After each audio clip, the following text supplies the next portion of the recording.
Good evening, everyone. Thanks for coming out tonight. We're going to reconvene our meeting. I need a motion and a second. Motion. Second. All in favor? Aye. Can everyone please stand for the Pledge of Allegiance? After the pledge, please remain standing for a moment of silence in honor of our servicemen and women. I pledge allegiance to the flag of the United States of America and to the republic for which it stands, one nation, under God, indivisible, with liberty and justice for all.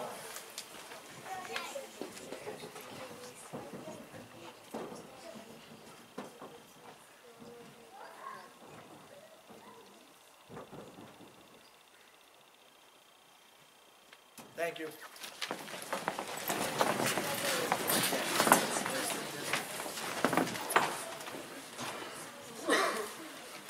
Hello. District Clerk, please call the roll.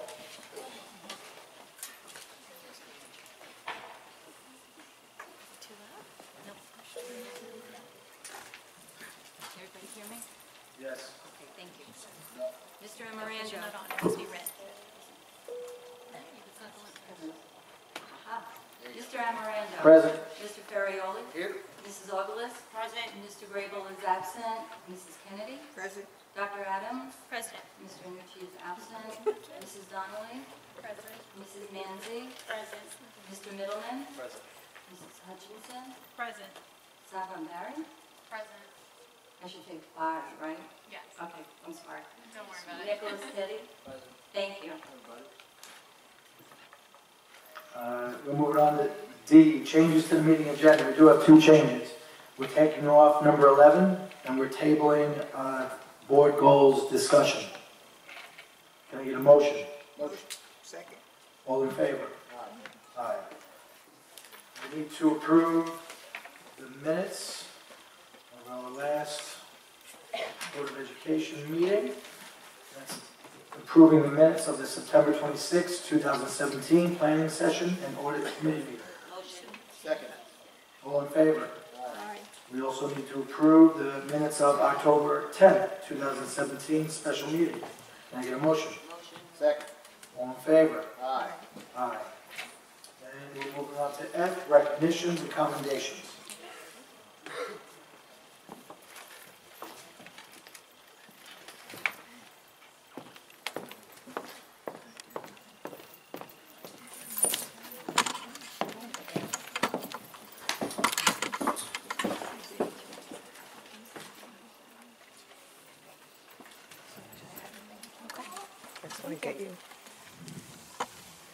Board of Education, I hope you don't mind if I do this in just a slightly different order because I want to take the younger children and do their recognitions first, if you don't mind.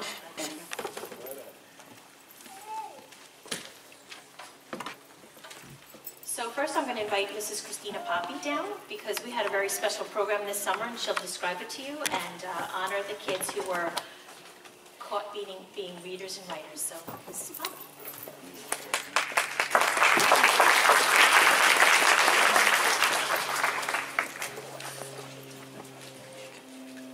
Good evening, everyone. This summer, we were extremely happy to present to the community a little Facebook feature, and we titled it Catch a Reader or a Writer. And we were looking for kind of an in-house promotion of the continuation of our students' literacy skills during the summer months. And the feedback that we received from the community was incredible. We had parents and grandparents and relatives snapping photos of their children, going ahead and engaging in those literacy kind of based moments. And we had pictures of students reading at the beach, at home, with their pets, with their grandparents, with aunts, uncles, friends, so on and so forth. So it turned into a beautiful little movement, and we'd like to recognize those individuals who we featured on the Facebook page this summer. So I'm going to invite the principals down because I think we have principals from all the buildings where children are being recognized. So come on down, every one of you.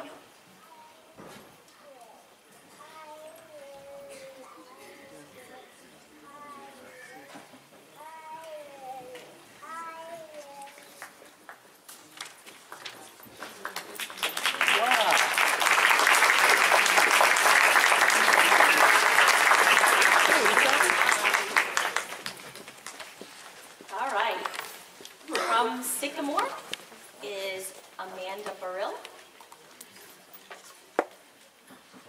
And Stephen Burrill. And Anthony DiLorenzo. George Roulette. And Nathan Scheinman, all from Sycamore Avenue School. Please give them a round of applause.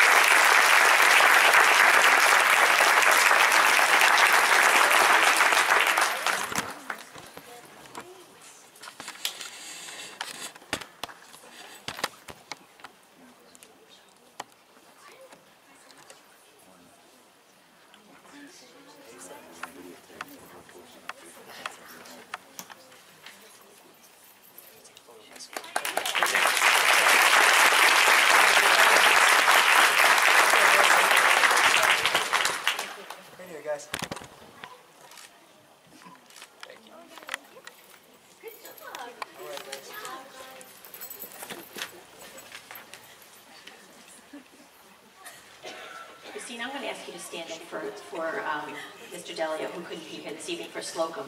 So we have Madeline King from Slocum, Mia McKevitt, and Ryan O'Reilly. Come on down.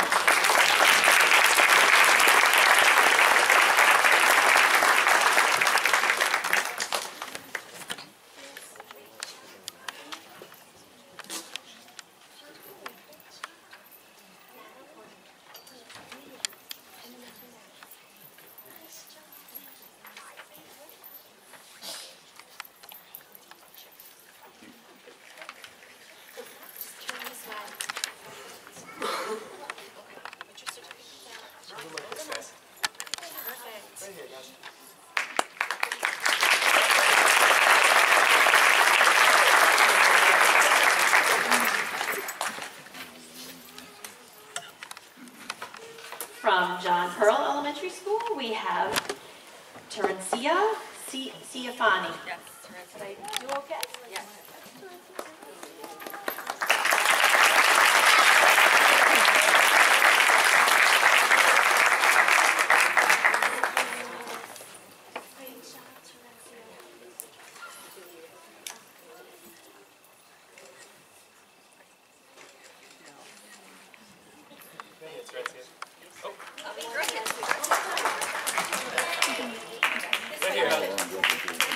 Over here. There you go. Thank you.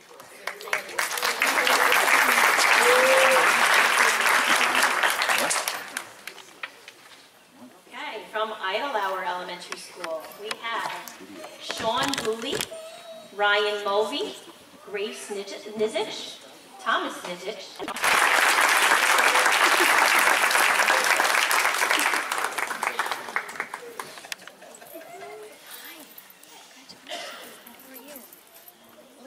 mess up your last name, so say it for me right. Wow, I'm going to have to practice that one. Say it again for me. Now I got it right? Okay, good.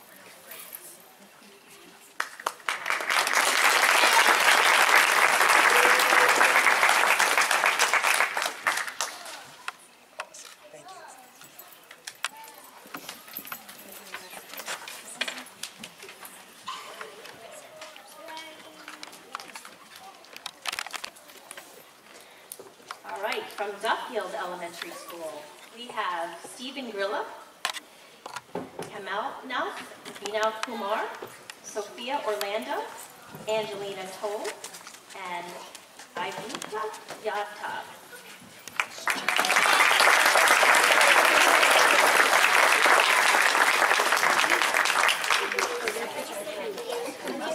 That's so adorable.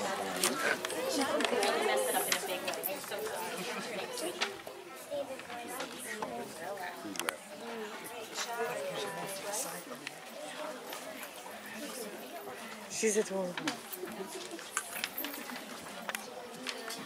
Nice job, everybody.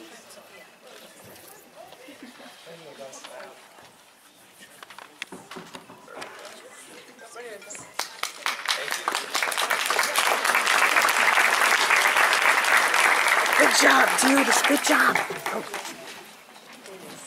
From Cherokee Street Elementary School, we have Josephine de Blasi, Gianna Eileen de Leon, and Matthew Seiler.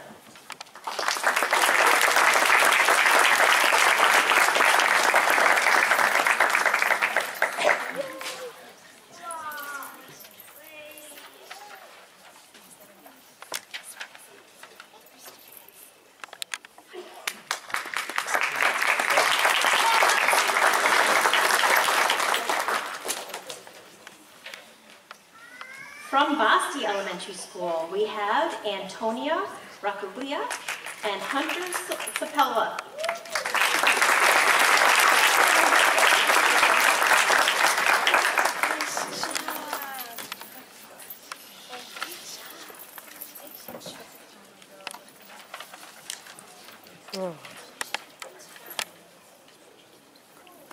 Right here, buddy. Thanks, guys.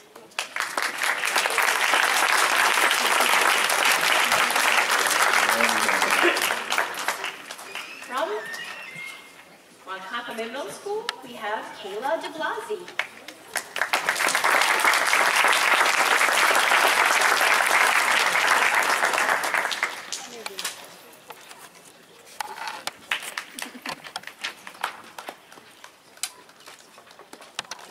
Thank you.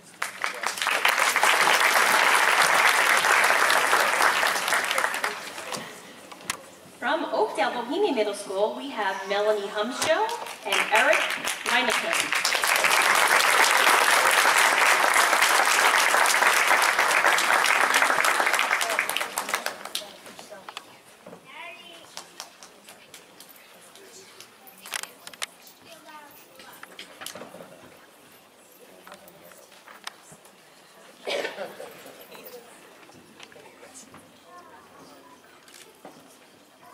Thank you.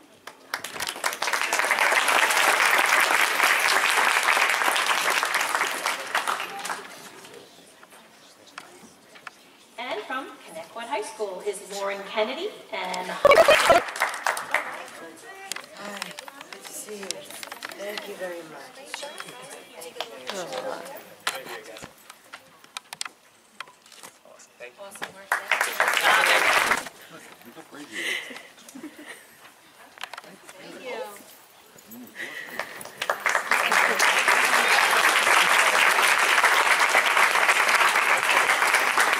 Congratulations.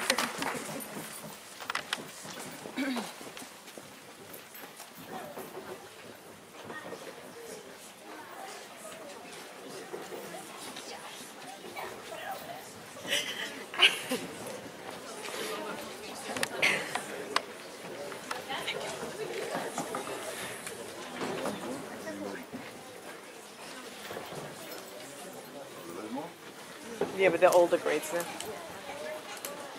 Recognizing kids is just such a blessing, and being able to have parents here at our board meeting to just let the board members see all the wonderful things that happen for kids in our schools is really one of the best things I get to do as a superintendent. So a few years ago, I was challenged by the Board of Education. We were seeing a lot of music groups and a lot of sports teams, and they said, Linda, how come we don't get to see a lot of students? So we see students every day because they're student musicians and they're student athletes, and that's wonderful. But is there a way that we could honor and really show the amazing work that some of our kids do? So I came up with what is called the Superintendent's 100 Club. And there are a certain number of Regents exams that every child needs to take in order to graduate from any high school in New York State. And to achieve the perfect score on one of those is relatively difficult.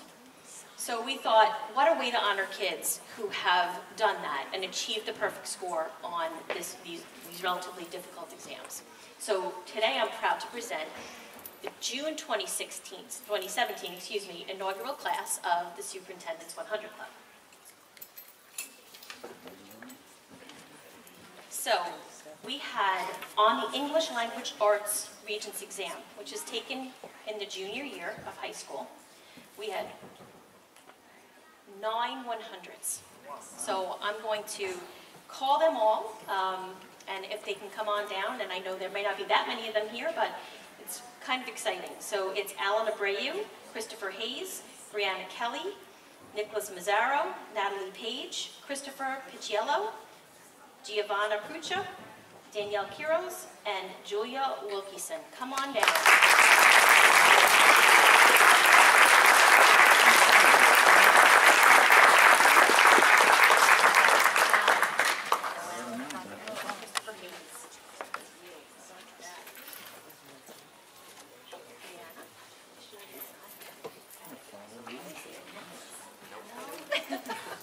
Striking out here. Natalie? Yeah. Natalie. That's Chris. Okay. Juliana's right here.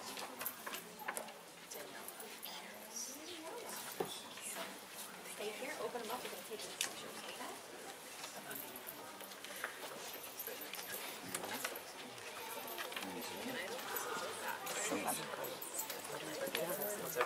No. Should we make you guys, you know what? Why don't you sit right down there and we'll leave it next to the pup and we'll take a picture of all of us together. Thank you. Good idea. Algebra 1 exam. We had 1, 2, 3, 4, 5, 6, 7 100s on the Algebra 1 exam. So we have Thomas Ellers, Connor Hauser, Isabella Ibrahim, Samantha Kelly, Adam Specht, Isabella Truglio, and Jenna Peltana.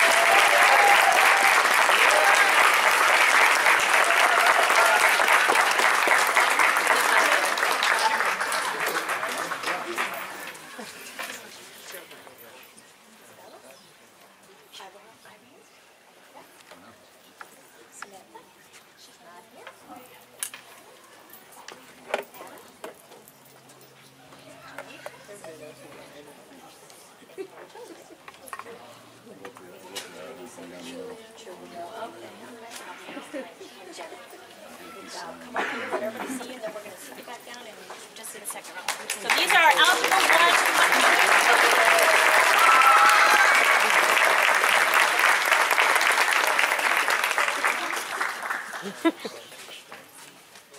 1. On the living environment exam, we had Biproposada Das. Is he here tonight? Come on down. He's trying to hide in the back. Nobody else. It's just you. You're the only one. How special is that?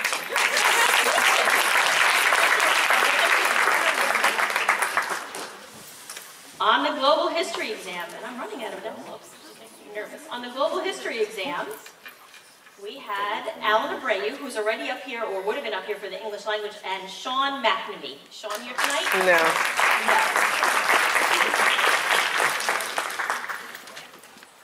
That was physics. Huh? That was physics. Yeah, Sean got 100 on physics.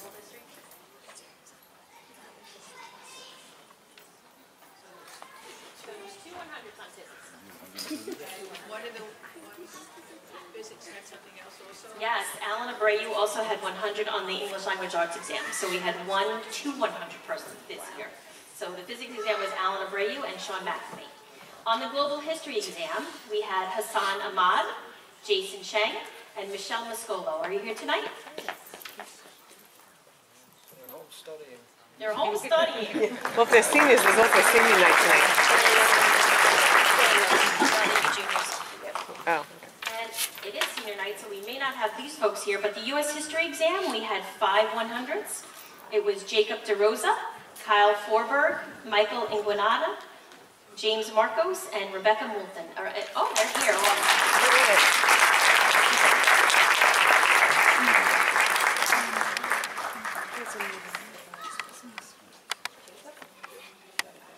Hi, Jacob.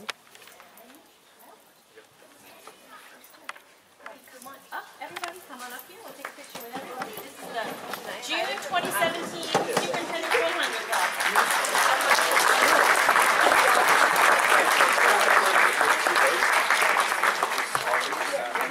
So you guys slide Yeah, you guys come this way and slide forward first. People on the phone. Front row, kind of crouch down. There you go.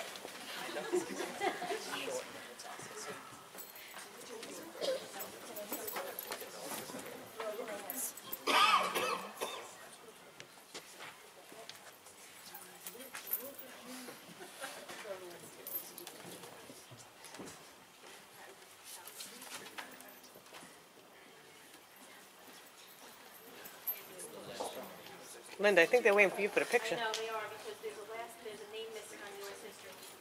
But I don't have it. Liliana Ward. It's not on my, I'm sorry, the last 100, she gets a special applause because our name's on my list. Liliana Ward, come on down.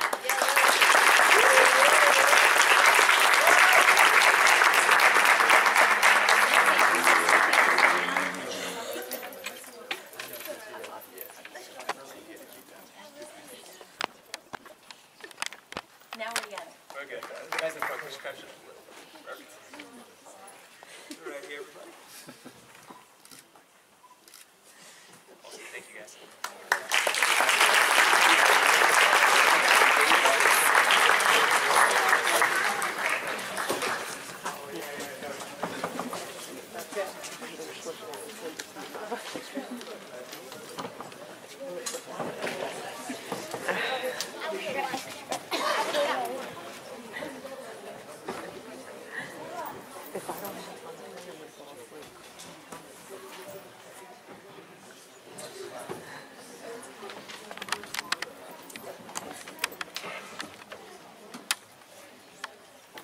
Connecticut High School sophomore Adam Musa was recently presented with the Award of Excellence by the National Academy of Future Scientists and Top Technologists after attending the Congress of Future Science and Technology Leaders held this past June in Boston, Massachusetts. Adam, are you here?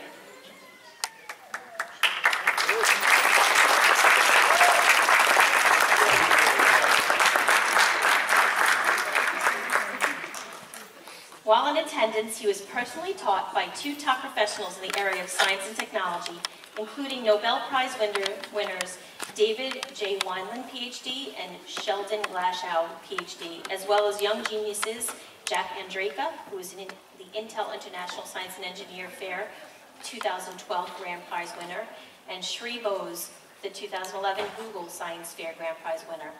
The theme of each Congress is Greatness Awaits, and it offers America's finest students the opportunity to be mentored by top leaders in the field.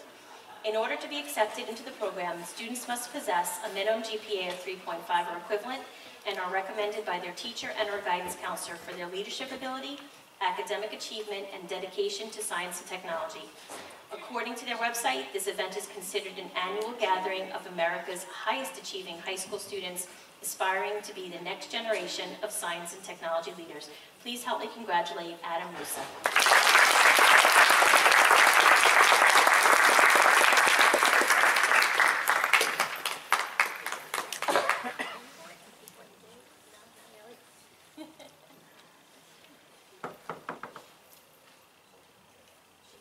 Go in front of the flowers. Okay, we can't do it then. Move over in front of the flowers. Thanks, guys. Congrats. I take 5% of that commission for that picture.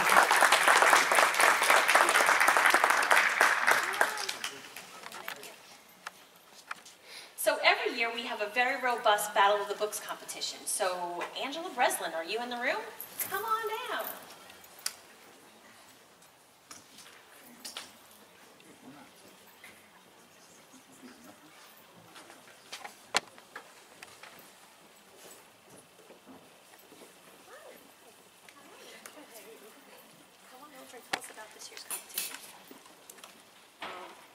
This year's competition for Battle of the Books, 44 libraries in Suffolk County participated, and there's 3 sessions, a morning, afternoon, and evening session, and we participated in the morning session. Our team won Teen Choice Award, and that was voted on by other teams the team they most liked to compete against, so we won against all the teams, 15 other teams in that battle. And the team itself is comprised of 6 kids, and we have mentors from kids who aged out that want to come back and help our team. They read 8 books in about 8 weeks, and they have to memorize the smallest, minutest details, and they do this on their own free time. They come to the library once to twice a week for an hour and a half, and we just drill and drill and drill, and it's a fun time. Yeah. And the team members that are here tonight are Amanda Peroni, Jocelyn Kessler, Courtney DeCristofaro, C.J. Ryder, and I think that's it.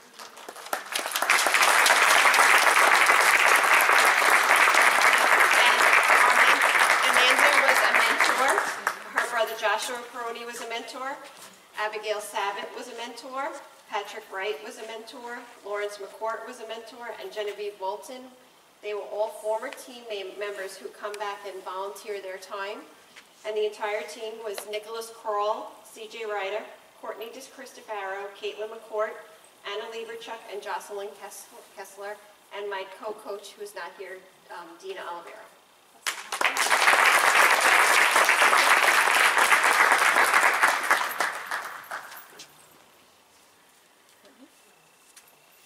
Okay, you're going to have to tell me about the t-shirts.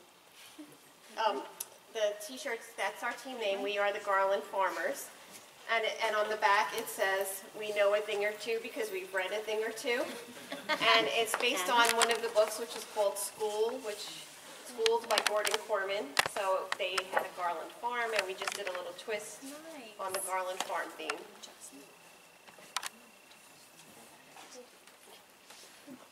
All right, come on over here. So what was your favorite book that you read?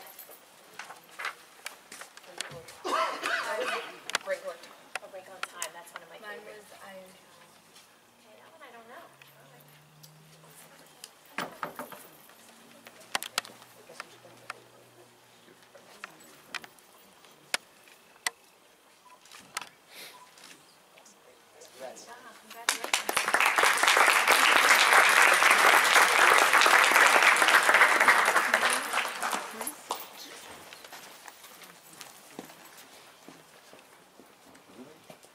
And our final recognition of students this evening is Jacob DeRosa. He's not able to attend the meeting, but he's been named as a commended student by the National Merit Scholarship. He is here. He is here. Oh, you're here. It says you're not able to attend the meeting, so look at that. The 100 Awesome. Club. He was part of the 100 Club. Jacob, come on down.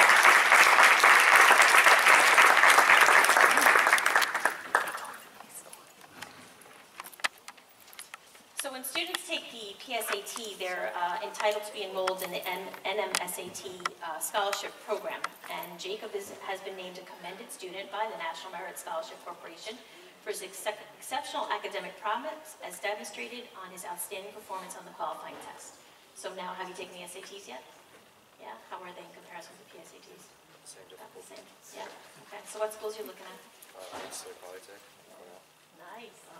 Go, Jacob. Rensselaer Polytech. Wow, RPI, nice choice. and Cornell. What are you looking to study? Computer science. Good field. Good field. Congratulations.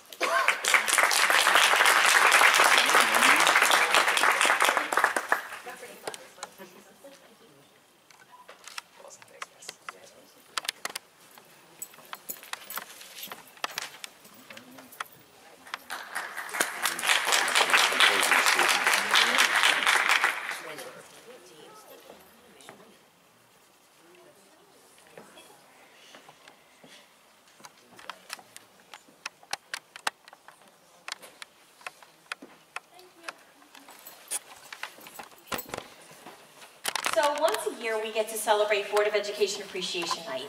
And people don't realize the amount of time, effort, and energy that goes into being a Board of Education member. And really, it's a volunteer position, some of which is very thankful, and some of which are very thankless as they give of their time. To volunteer is to give of yourself to a service of a cause. It is about freely giving your time to help an organization, your community, or an individual. And this giving of your time and service is done free of charge, without exception or expectation of compensation, and without coercion. To volunteer means to act on behalf of something or someone else. It is done by people with a desire to do good. It is done willingly, by choice. It is done without pay, and it is done to promote positive change or help someone in need. Board of Education members are volunteers. They become board members to have a positive impact on our most precious resource, our children and our future. I want to thank you personally for the countless hours you give of yourself, volunteering to make Connecticut a better place for our students, and thereby positively impacting our future. So the flowers in front of the stage are from my cabinet to thank you for the amount of hours that you give to us, because your job is never done. Weekends, holidays, always everything, something's always going on in Connecticut, and I thank you for doing that job for us. Thank you.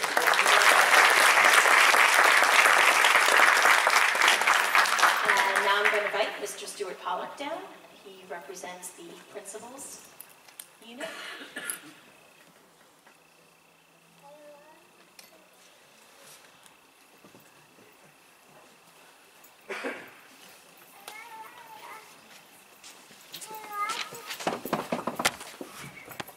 Good evening, folks. John Lasher, our Director of Fine Arts and Music, will be joining us.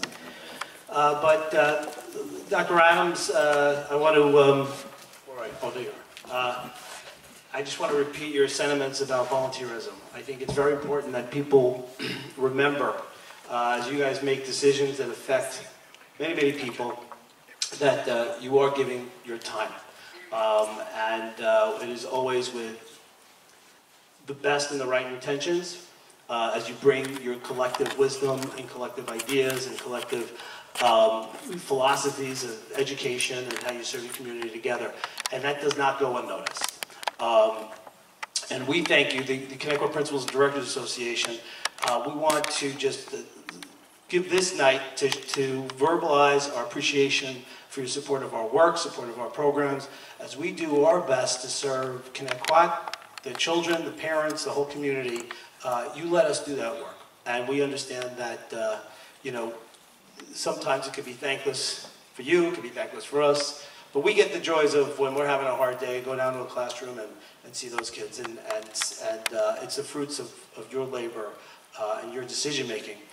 So once again, you have an open invitation. Call one of the principals, come into the building, see what's going on, so that you can really see the impact of your decisions and your work. That's an open invitation all the time. It's hard. The days go by fast, and I know a lot of you work during the day, but we'll always be happy to make time for you. Okay, so Mr. Lasher's here. One of the real pride and joy of Connecticut is the arts department, music and arts.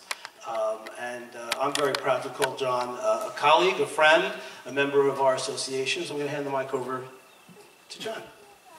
Thank you. Thank you, Stu. And I echo everything that Stu said, and from the vantage point of the Music and Art Department, we are constantly congratulated and raved about from parents, from communities, from other communities about our program. And one of the reasons why we're so successful is because of the support of the Board of Education and the administration. There aren't many school districts, and I know I've been in a couple others, where the board members regularly come to events and concerts and art shows. You'll always see one of them there, or more. So it really speaks volumes to their support and appreciation of what we do. And I really want to thank you, and on behalf of the students and the staff as well, we'd like to thank you for everything you do. We have two gifts for you today. We have the Long Island Voices. Some of the members are here. They're going to sing. And a number of them are not, and I'm sure the other students that weren't here, probably a number of them are on the marching band field, because they're rehearsing for Thursday night at Newsday Festival. So we have some of them here. And also, from the art department, we have our ceramic students who have created some ceramic pieces for the board members. And what Mr. Pasquarello, the ceramics teacher, told me to do, I have instructions. I'm supposed to take this cup that was made, and in here, I'm just going to dump them out, are the names of our board members, and it's in order, so they get to choose whoever first gets first choice, and so on. So in the interest of time, I'm just going to put them here. We're going to come Are you going to come down? Okay. We're going to want to sit in the audience when the Great. singer sings, so we'll come on down. Come on down. Come on down.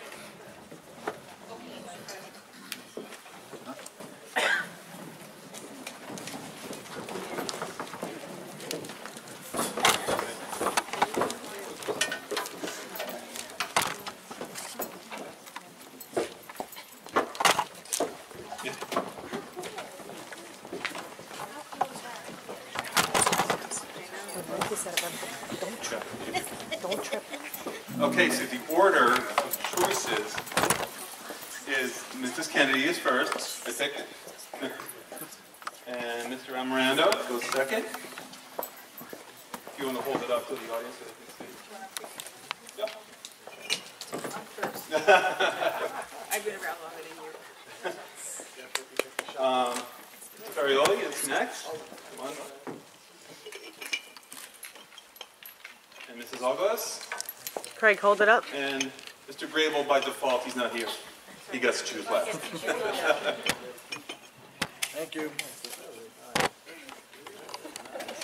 Mylin, let me see. Great. After the show. I believe inside Nick, let me see. Nick, let me see. each of them have the students' names if you wanted to send them up. Thank you. Or whatever. Thank you. Guys, take a tip. Oh, yeah. No, that's a charge for that. That's what I would say. Okay, Mr. Lasher, why don't you introduce our group and our... Okay, so these are members from one of our groups, the Long Island Voices, that meets every day as a accredited class. Mr. James Nagel is the director, and I'll turn it over to him. Hi. Thank you, Board of Education, for your support. We truly appreciate it. I have a 4-year-old, and so this summer I watched a movie called Trolls many times. And this is a song, a remake of an 80s and 90s hit, True Colors.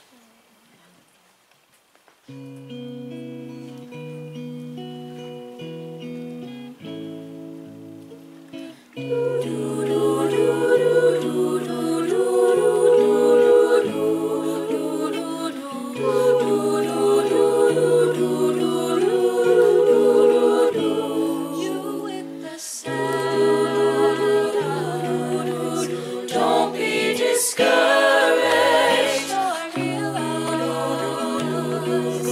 It's hard to take heart. You can lose sight of it all. The darkness inside you can make you feel so small.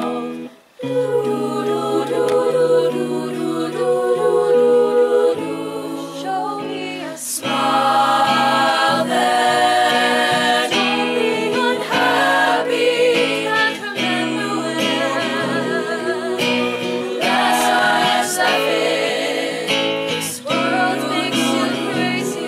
You've taken all you can bear. Just call me up, 'cause I will always be there. I've seen our true colors shining through. See the true colors. I love you. So don't be afraid to let them show your true colors. True colors are beautiful. See your true colors shining through. True colors, that's why I love you. So don't be afraid to let them show your true colors. True colors are beautiful.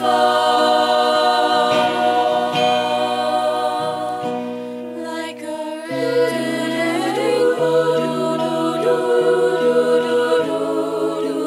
Like a rainbow.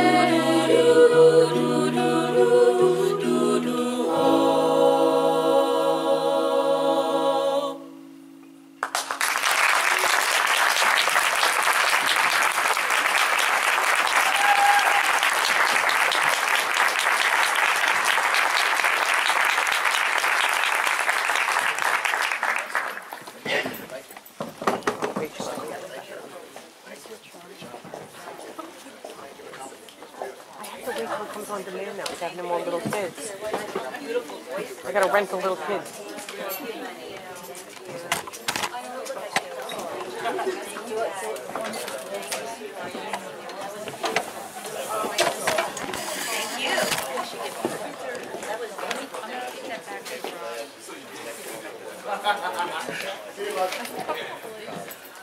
Mr. Lasher, if we could do this once every 2 months, you'd make my day.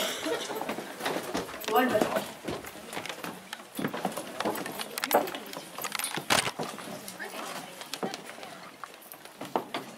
Why can't we do this once every 2 months? Oh, it has nothing just to do with Wednesday. I mean, that's what makes me, that's what I was so happy when I went to Long Island. sure that the kids, the parents. All right, moving on. Iowa Student Government Report. Good evening.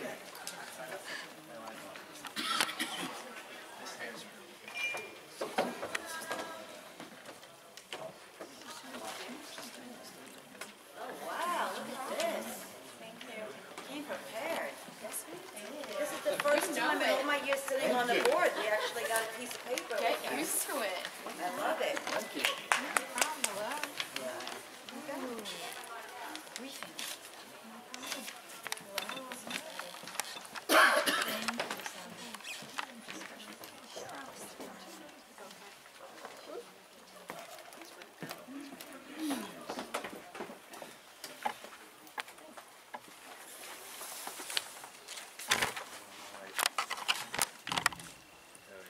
Hello.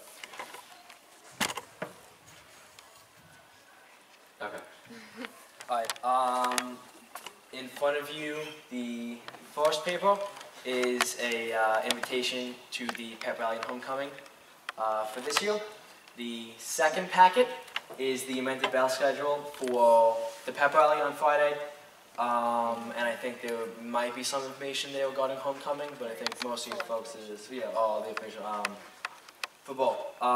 For pep rally, we're going to have a shortened bell schedule, 30 minutes per period, and then the pep rally will occur during 7th, 8th, and 9th period. It addresses within the packet the senior picture for that day, AM and PM BOCES, fall athletes, marching band, kick line, all that. The marching band, the kick line, all the athletes will be announced on the loudspeaker around 12 o'clock to organize all them, and then pep rally should be starting around 12:30, 12:45. And then the day after we have the parade at, I believe, 12, and then the game itself is at 2 p.m. for homecoming. Upcoming this weekend, we have Safe Halloween on October 22nd. It's the same day as senior breakfast in the morning. It's a $5 admission, except for children with strollers. They come in free from 12 to 2 at the high school, and usually for kids up to around 3rd grade. And the only thing we ask is the $5 charge and then a non-perishable food item for the Thanksgiving food drive. Aside from that, we have the ABC Anti-Bullying Club hosting a paint night coming up, I think, next Wednesday in October. It's $25 total, and it includes food, materials, and snacks. And then you get $10 off if you have a sibling in Anti-Bullying Club. For student government, November 16th, we're going to the leadership conference again. This year it's going to be at Islip High School. It is an all-day field trip where we have 2 students go from each grade, 2 student officers, and then the officers from the student government. And we just go through a series of different classes and things like that based on, they're doing a little different this year, based on what you've chosen is the type of classes you'll take. So there's all different things that all of us chose to bring back to the building that we'll be learning here, all things about using social media to get the word out for things, organizing large-scale events, things like that, that they'll be teaching us there. And then I think, is that all I have? Oh yeah, I'm going to hand it over to Saba. Hello. Ooh, don't want to do that. Okay. Hello. Okay.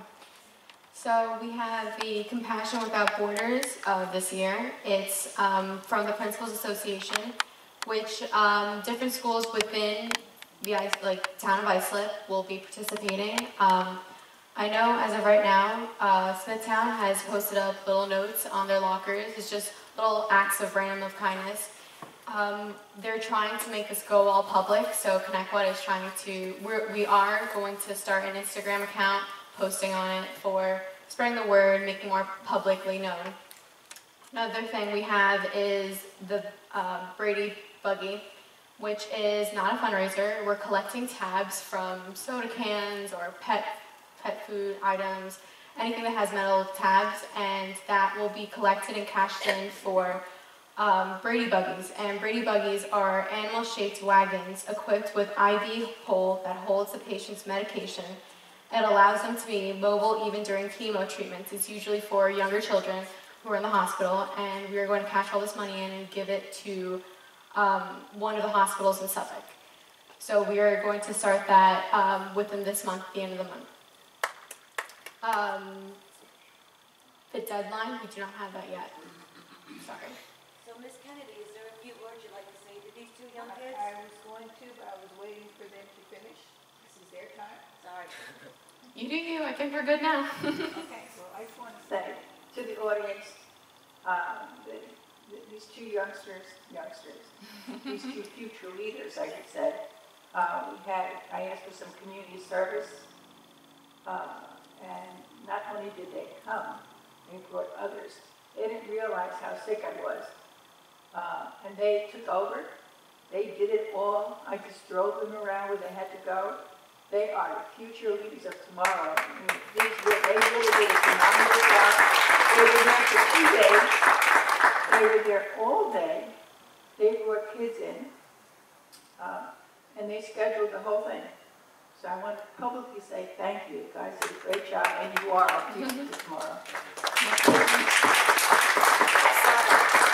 me an email about the caps, and I'll send it through council, throughout all the PTAs. The tabs? PTAs, yeah. Okay. Yeah.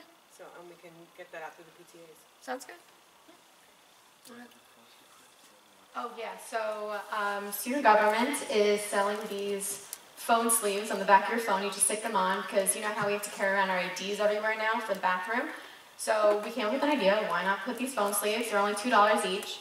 And if you guys might want to buy any, I do have some on hand. So they're $2 each. This is for you. We have no issue with you getting the word out. We ordered 1,500 of them. Yeah. So, We already sold one box, so it's only been less than a week. thank you very much. Thank you. Thank you. I love those things.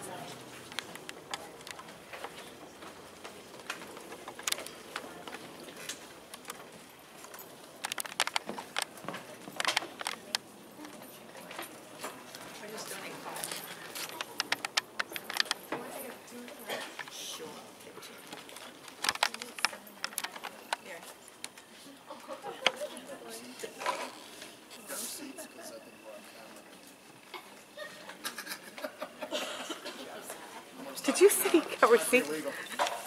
Not during school hours. Not during school hours. By the way, Miss Adams, I want to point out, this young lady goes to the Ronkonkoma Civic, and here's another future politician because she's very involved with the Meet the Candidates Night, and you were there. Very nice to see kids attend the Civic. Thanks, guys.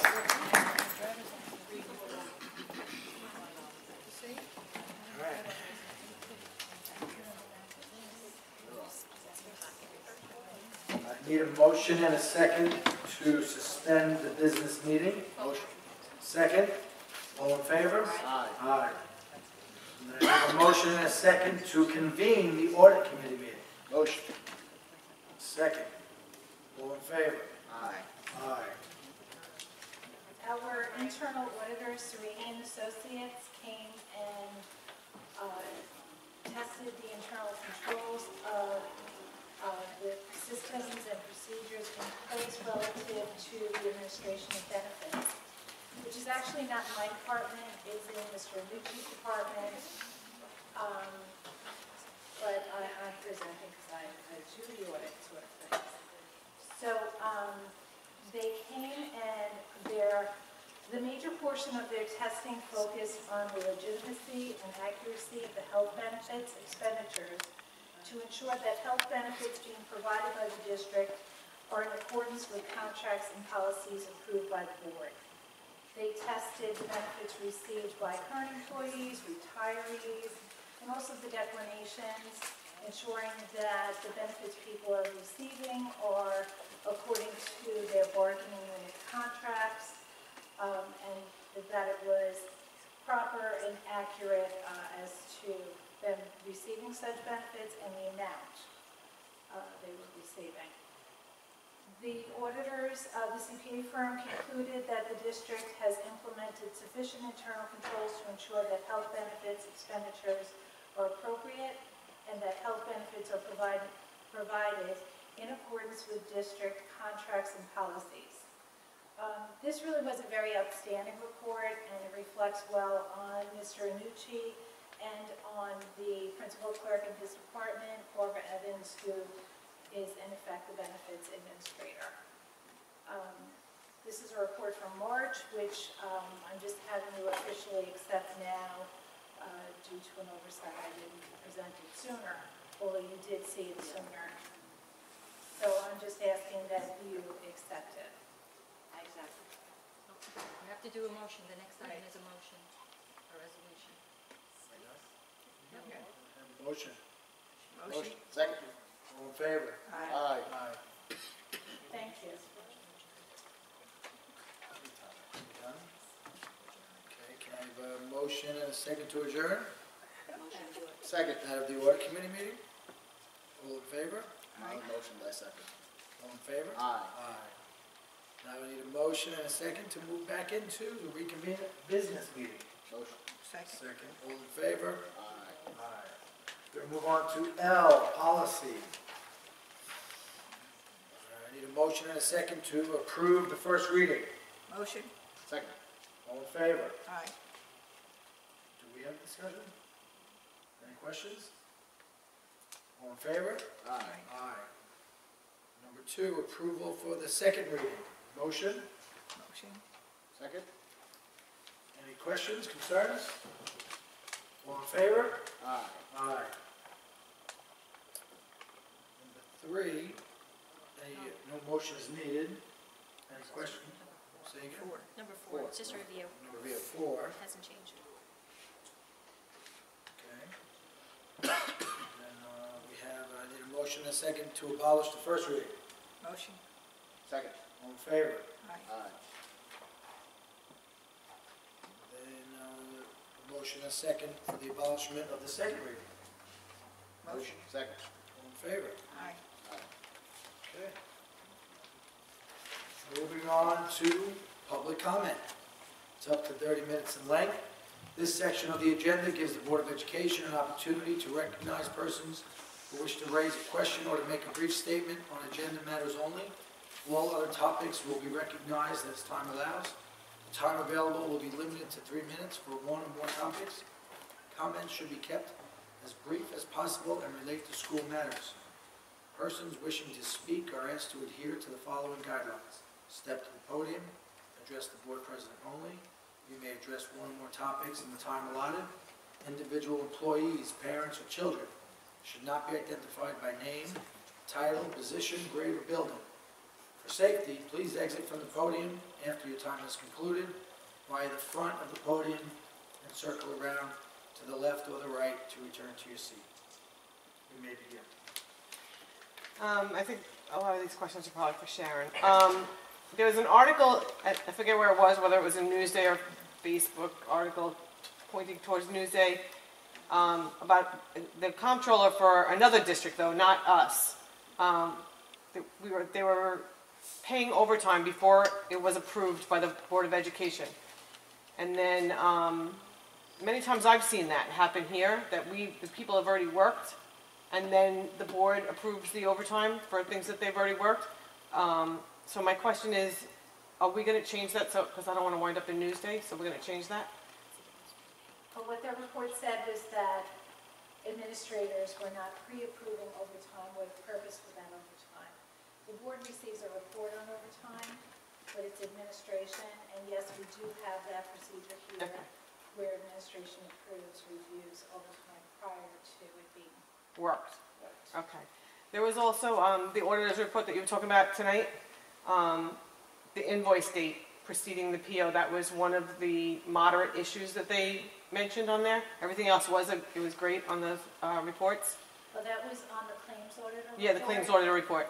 Yeah, that's a common problem in school districts where sometimes an invoice precedes the purchase order, which is not how it's supposed to go. Right, right. It happens from time to time. How do they invoice us before they get a PO? Oh, did you place the order first? Like, I'm just curious, how does that work? It could be for an annual service, it could be for, say, maintenance contract or something like that, where we know we need the service, and it's put in place due to an oversight without there being a requisition in place, which then flows through the purchasing director to become a purchase order. That makes sense. Yes, we try to minimize those, and there's a whole apology process, and then you have to explain what you've done to correct your process so you don't repeat that error. Sometimes it happens if there's a new clerical person in place. Sometimes. Listen, the report was great. There was two things on it that were concerning that, which isn't a big concern. But the other thing that was a big concern was $276,000 in late fees. Oh, that had to do with.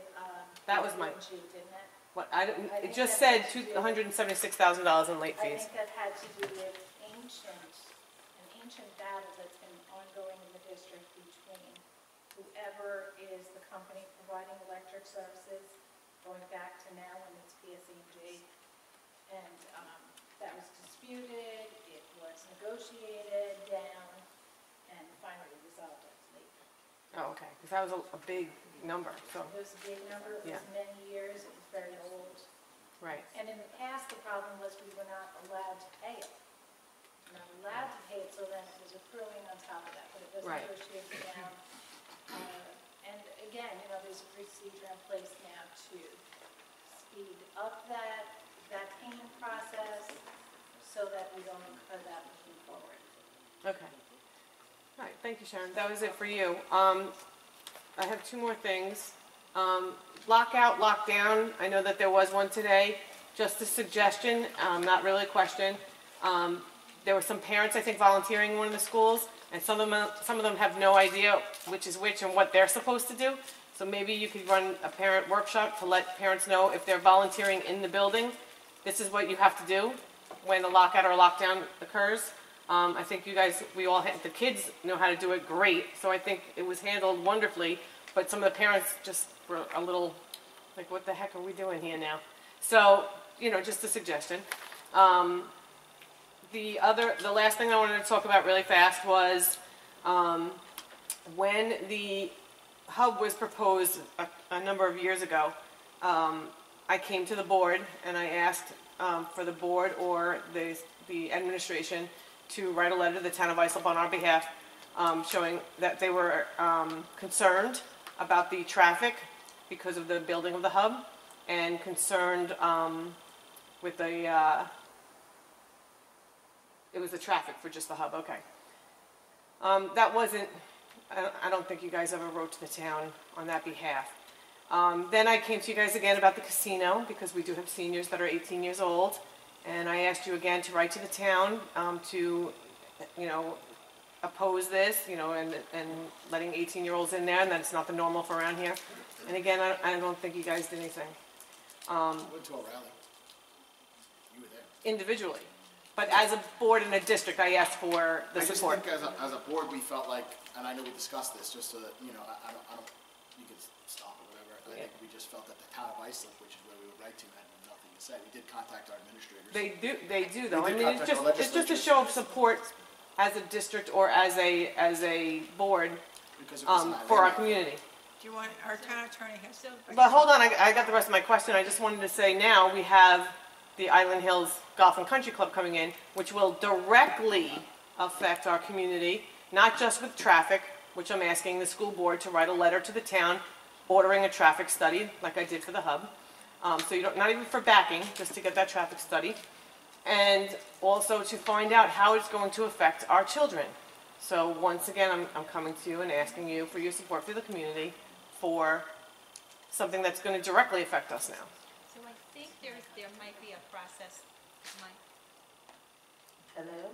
Hi. A I lot think of there it might be now. a process for engaging with the town through the Board of Education, so I'd like to look at that, especially when it comes to issues that may affect children and whether you can officially get involved in that as a Board of Education. Well, as a district, couldn't we ask for a traffic, like for the hub, for instance, I asked the board to, at that time, ask for a traffic study, because once they build all those things, it's going to affect the northern side that has to come over from Cherokee. You know what I'm saying? So, absolutely. I think there is a process for the Board of Education to get involved in that, so I have to look it up because I don't know the specifics right now.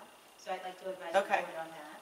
But it's not unheard of for a board or a district to And back that's the why I'm community saying in I these things. believe that there's a process. Okay, all right. And as individual board members, obviously, Chair can use requests, but as a board, they would have to decide on. Right, individually, I knew they supported it, but as a board and a district, it's a bigger voice than just Nick or Mylene going down there and saying, we don't like this. Not as a board member, but as an individual in the community. Right, as an individual in the community, that's what I'm saying, right. Okay, that was it for tonight. Eileen, are you referring to, when you talk about traffic study in the hub, are you referring to bus routes specifically, or are you talking to? What they did was they did the traffic study up to the Islip side. So saying that there's no traffic going down Ocean Avenue at all. And what we wanted was the traffic study going down Ocean Avenue to show what an increase in traffic would be and how it would affect our children that live in Cherokee that are going over to RMS or the high school. And once that starts construction, which should be very soon, I think you guys are going to have some transportation issues that you're going to have to deal with because we didn't think ahead to get the traffic study. Not that we didn't think ahead, you guys just didn't help me out there. But if you would look into that, that would be great because now you're not going to just get it from the north side, but you're also going to get it from the south side when the Stop Island Hills, if, let's say if, the Stop Island Hills goes through because we're working. Well, they're gonna get something because it's someone's property, and he gets to do certain things with his property. So But then you're going to have traffic issues on both sides going to the high school and these kids, if they have to be in school, I don't know what time the high school starts, 7:05? Yeah, 7:18. 7:18, okay, so they're going to be on the bus for what, an hour before they get to school if you got traffic issues on both sides? They don't take the bus anyway. As long as you don't take No one takes the bus. Oh, right. Apparently everybody drives. Right, I've heard that. 45 I've heard minutes to get to high that. school. I've never driven my kids unless they were late, but I've heard that. But Well, as you know, It's definitely Eileen, something to look at. as you know, Eileen, I'm one of the lead organizers. I know. For the opposition of that. I know you are. And it's funny, I hear Lee making a comment, they're gonna build something. Well, there is a lot to it that I think I did a pretty good job with Patrick's help of educating the members of the community that, no, we don't have to settle for apartments. There is. No, but it would be nice to get the board as a whole and the school district as a whole to get their help to oppose. Also, just so you know, the casino is operating illegally right now. We fought it, they won the Article 78 and they're operating illegally. So that could still be something that I would like, if you could look into that, I would like the board to get behind and the school district to get behind because that, you get an 18-year-old that gets in there. I already heard the 4th floor got some serious goings-ons that you don't want your kids around. So it's just something I think as a district we need to be supportive of. Right. But as far as getting back to the Island Hills, in the corridor study, there was a 2009 study done, and it specifically talks about the Island Hills Golf Course and keeping it recreational or green space. So that traffic study, there was a traffic study, all types of studies done to support that the loan had put out. So, the residents are counting on it, keeping it very minimal, or ideally it would be green space, but there is studies that support that. But a bigger voice would be the school district being, the board and the district being able to support that idea. So if you, yeah, I mean, that's the bottom line. If you, at least if you could look into that. What we can and cannot do. Right. Okay. I appreciate that. Thank you.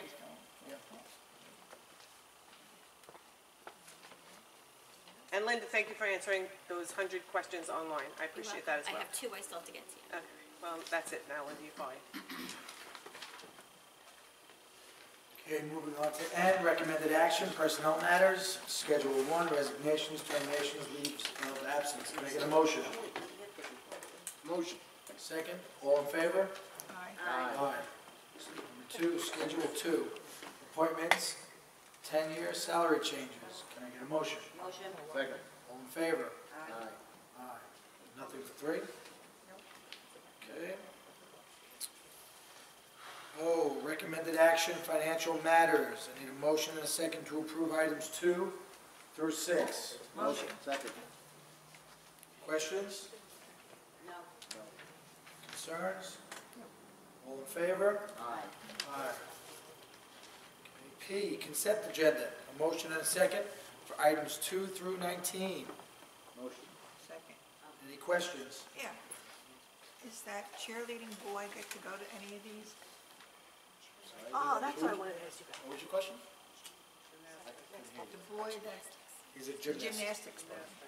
He's not in any of this? No. Okay, so I just, that's what they did poetry.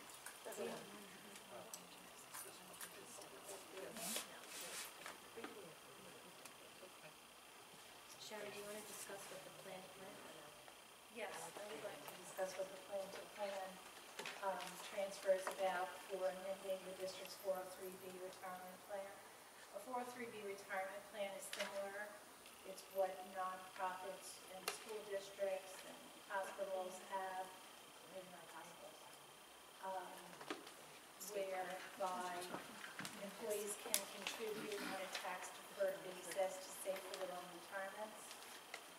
What I have put on the agenda is to allow for transfers both into our plan from another plan from an employee's prior employer, into that money that they have accumulated there, into our plan if they so choose, and likewise that they can transfer money out of our plan to another employer should they leave our employment or, under all the allowable circumstances.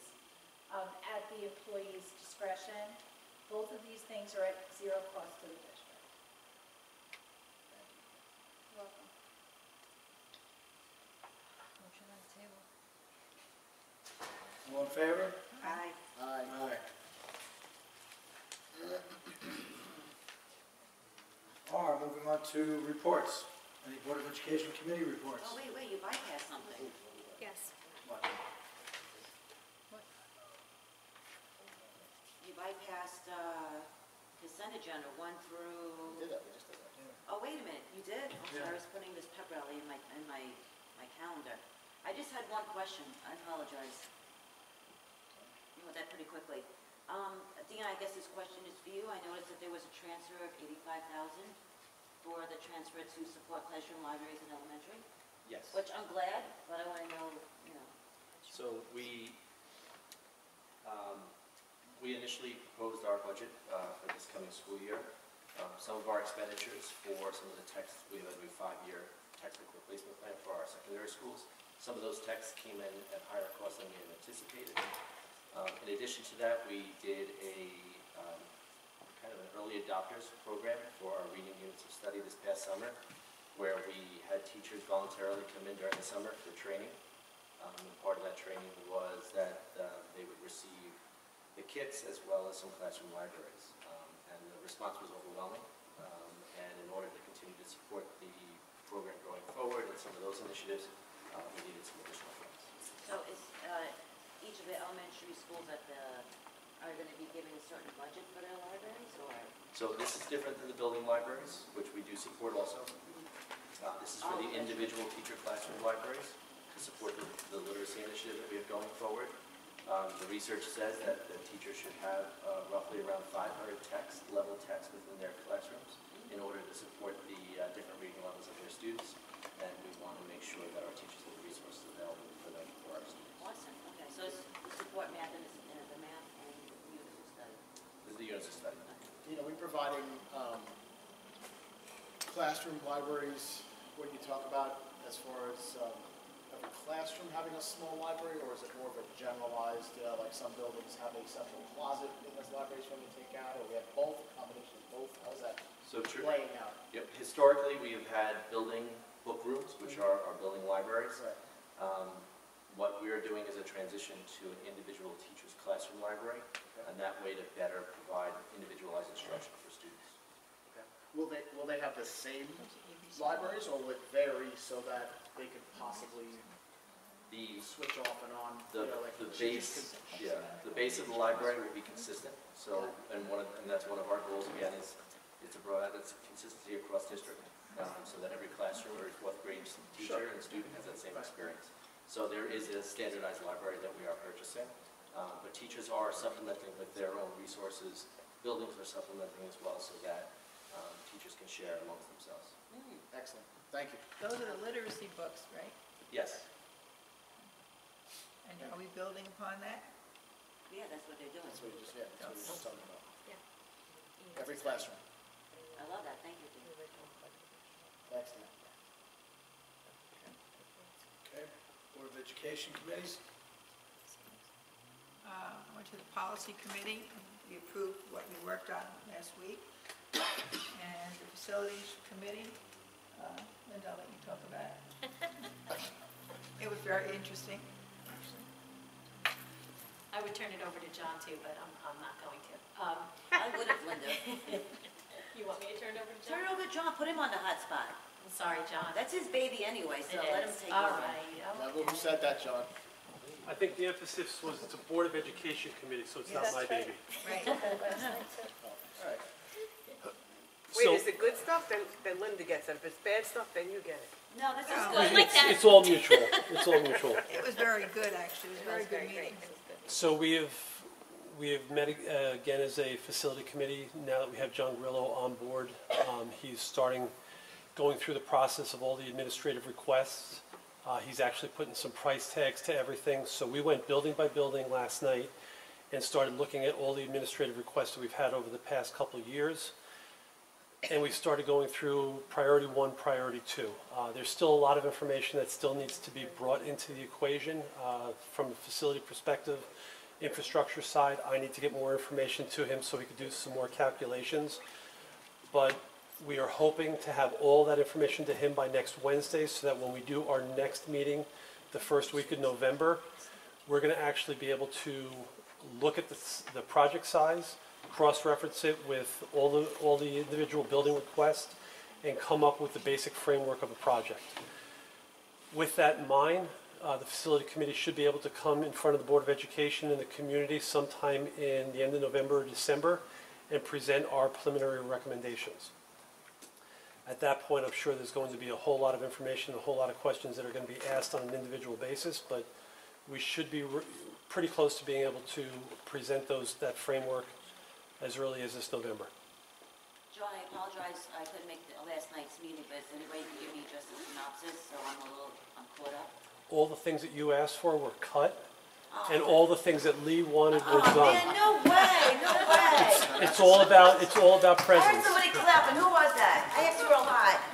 No, so we really went line by line. I mean, to try to give you a simple synopsis is really tough. So I'll be able to jump in next meeting and catch up. Without a doubt, what we're going to do is the spreadsheet that we were working off of, that's going to be updated in the next week or so.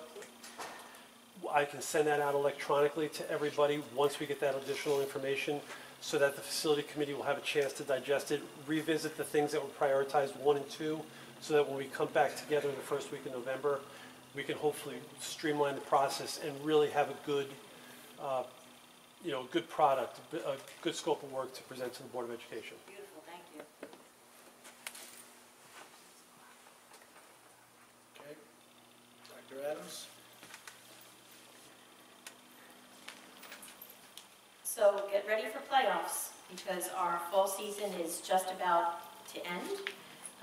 Currently, I was so excited because I was worried about our girls gymnastics team today because they faced Bayshore Islip, which is a 2-school district team, and they're very tough, but we beat them by 3 points.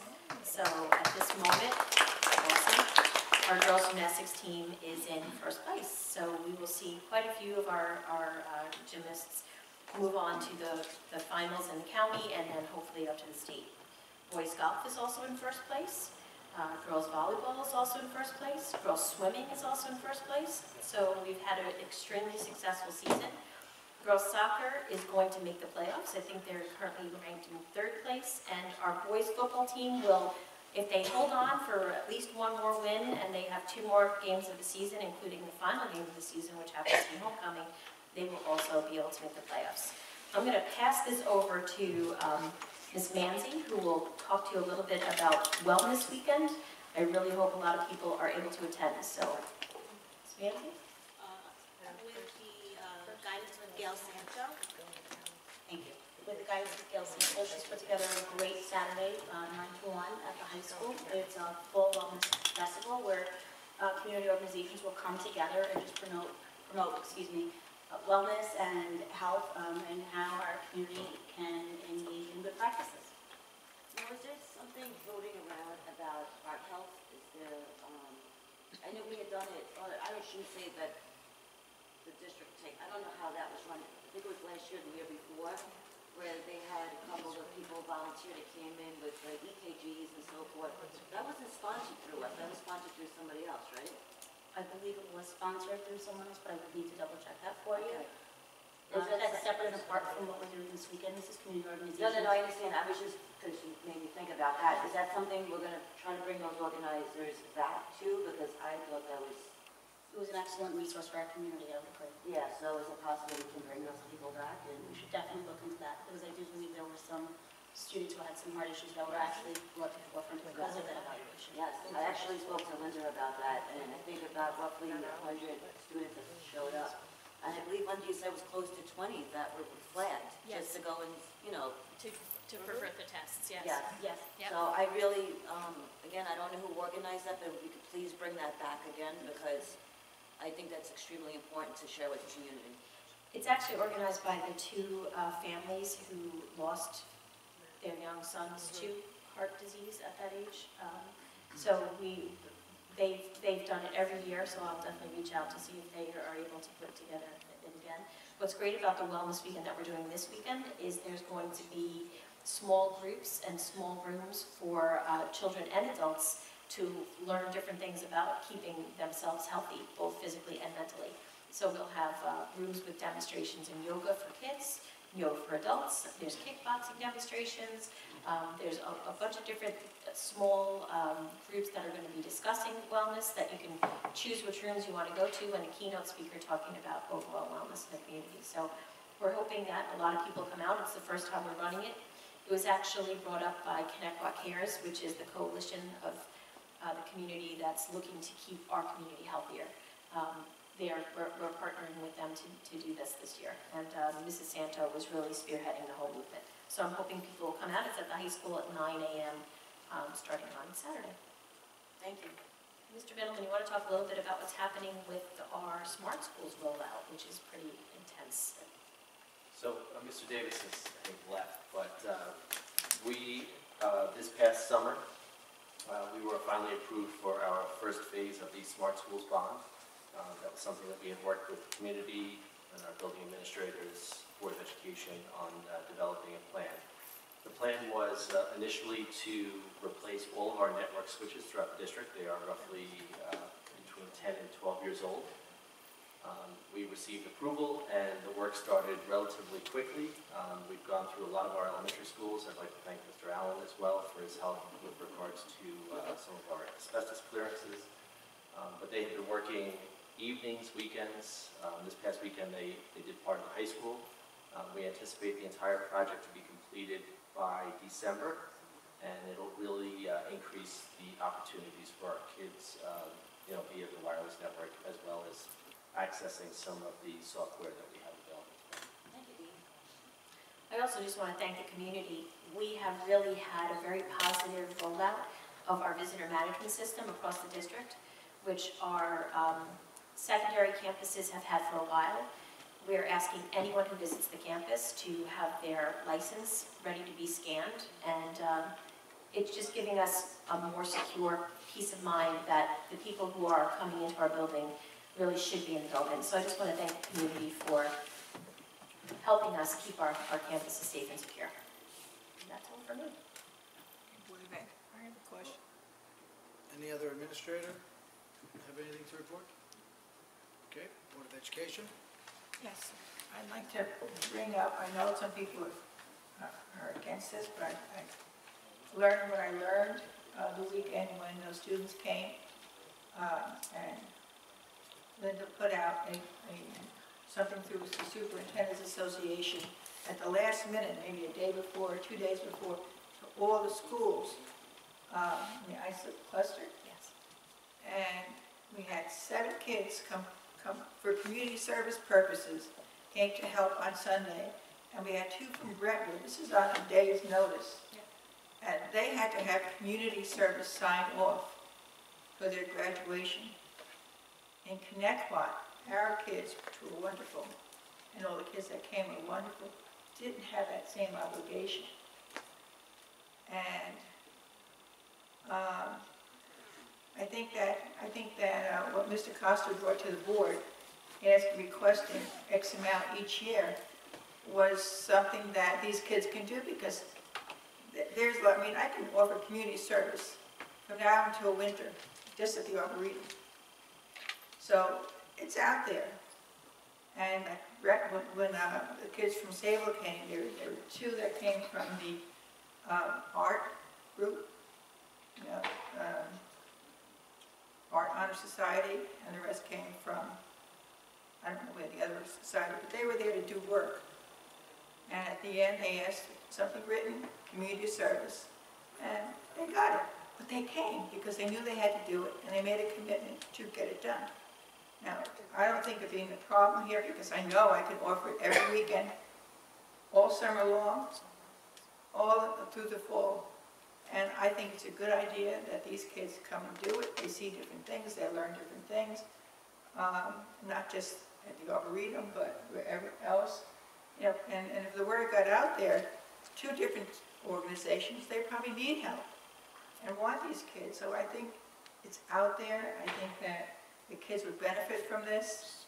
I think it's a learning curve. They love their experience at the Arboretum. They learn different things. So I'm just asking that we bring this back again.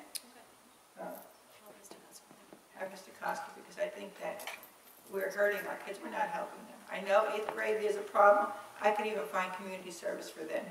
Yeah, I was going to ask you, what about the 8th graders who need I confirmation? can, you know, next year I can.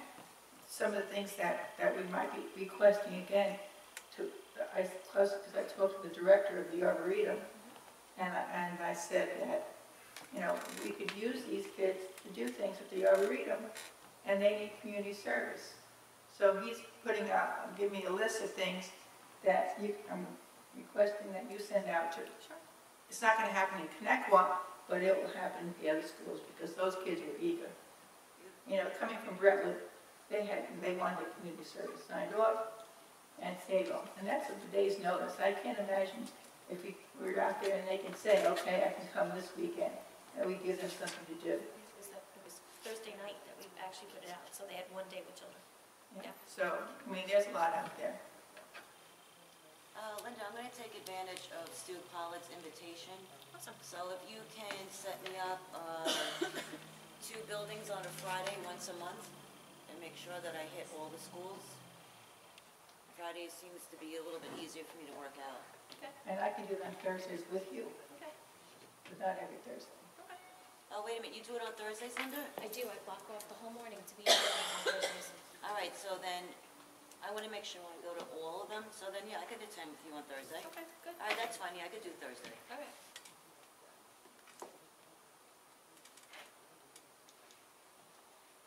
All righty.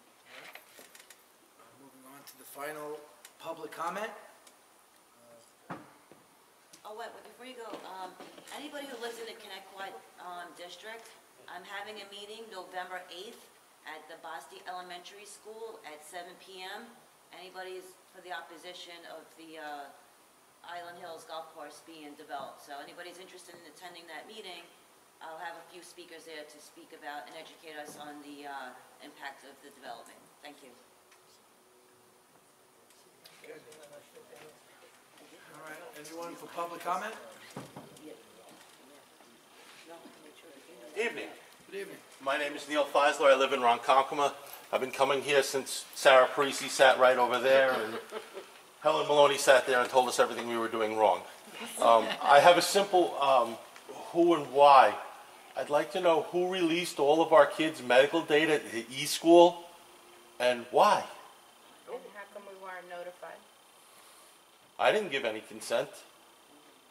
I say no PII. If any of you have kids on, you can go on the parent portal right now, click on your children, and you can see all of their immunization records under its own title. Since when they were born. This was never there. I've been here since the beginning of e-school. And, I mean, who did this? Hopefully it's somebody up here. Could possibly be a violation of HIPAA, maybe? I'm going to have Mrs. Gail Santo call you because medical records like immunizations, we actually have to report to the state. Okay. So the medical records have always been in e-schools. Potentially what may have happened is that the parent portal end of it was not open. The medical records for immunizations have always been put into our e-school data. E-school was just bought by a private company. So a private company having access to my children's records, I really have a strong disagreement with, and I've never consented to that. We have to upload immunization records into the state educational portal. So in order to do that, That goes straight to state. That goes straight to state. That doesn't go into e-school. It actually, that is our vehicle where we report to the state, is through e-school. It's through the student management system in any school district. And this is the first time that it's been posted online. And I want, why is it posted? Why is it there? But what I'm thinking is it has never been turned on for the parent to actually access the record that was on there. But it's been in e-schools. It's been in a student management system for, I'm going to say, probably 20 years. Then maybe we need to send a different way because, as I said, e-school's been bought by a private company.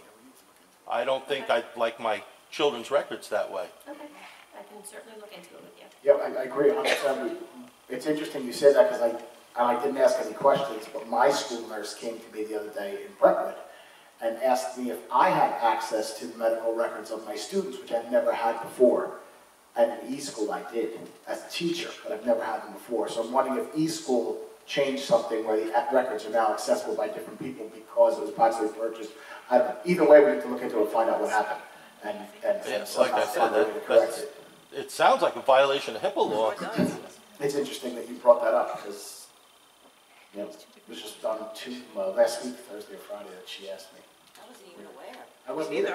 Well, if you have your parent portal, it's the third tab when you click on your child. I never thought to look on our parent portal. I didn't put two and two together until you just said it. So now I got to go back and ask some questions of my nurse too as well. I'm going to give you my card if you can call me and I'll show you. We'll look into the regulation. Oh, well, actually, you probably still have my number. I was the parent whose child was left behind about 3 years ago. I have track, which I don't think we ever amended that, but be that as it may. But sure, I'll give you my number. Okay. Thank you. You got it.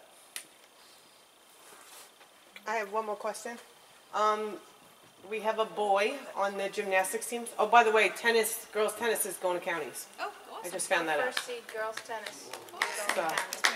Let me notice that you didn't mention. But we have a boy on the gymnastics team, and I'd like to know, as parents and as a district, I know that you guys have been super supportive of this boy. The entire school has, the coaches, the board, and the administration. But I understand that Section 11 is giving us a hard time with this boy playing in exhibition games, not even for points, but exhibition games. He's not on the team. He's not on the team. He's not They allowed. won't allow him on the team.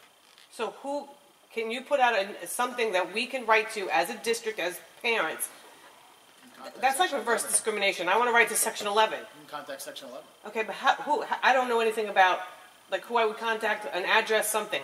Is there anyone on the board that can get me that information, and I'll spread it around so that we can all... Go to Section 11 website. Call their I did. I looked all around. I couldn't find a name of a person to write to or an address. Tom Combs is the president. Tom Combs. Okay, and I have to look for...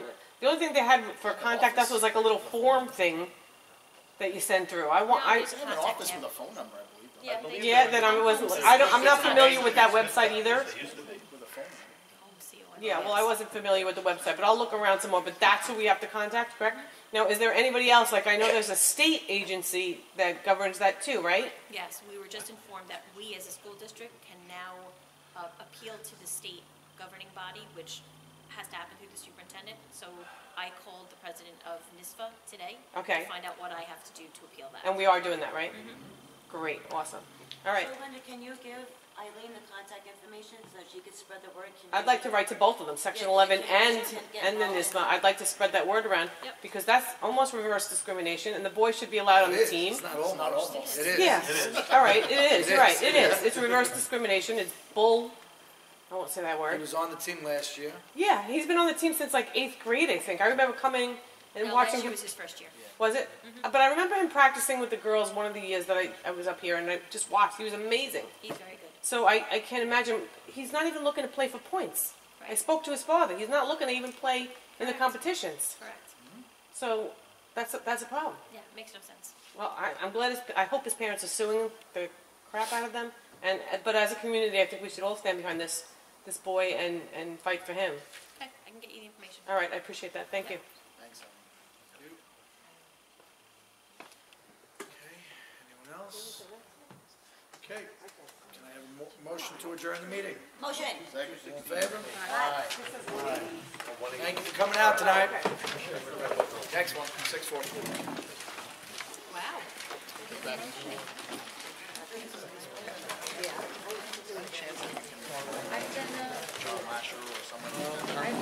Andrea. We'll wait till when I get back? Yeah, fine. Okay, I have stuff for you, Brad. Yeah, and I'll take Rob's flowers, and I'll take some of those certificates. I know someone I could give them.